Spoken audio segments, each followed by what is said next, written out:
সুপ্রিয় শিক্ষার্থীরা, তোমরা সবাই আশা করি ভালো গিয়েছো। আজকে আমরা দেখবো যে তোমাদের ষষ্ঠ শ্রেণীর সামগ্রিক সামষ্টিক মূল্যায়নের যে সিলেবাসটা দিয়ে দিয়েছে।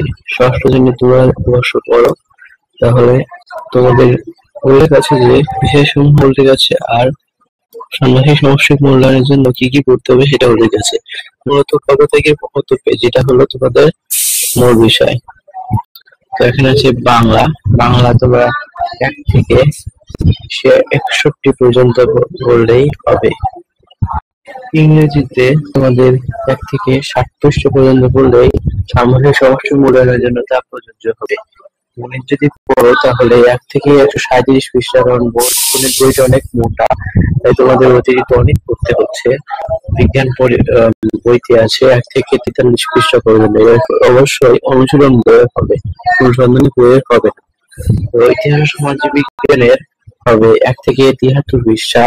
ডিজিটাল প্রযুক্তি, এটা হবে 1 থেকে 56 পৃষ্ঠা। জীবন ও জীবিকা 1 থেকে 58 পৃষ্ঠা পড়লেই হবে। স্বাস্থ্য সুরক্ষা 1 থেকে 71 পৃষ্ঠা পর্যন্ত। শিল্প সংস্কৃতি 1 থেকে 28 পৃষ্ঠা। শীতল শিক্ষা 1 থেকে 50 পৃষ্ঠা পর্যন্ত।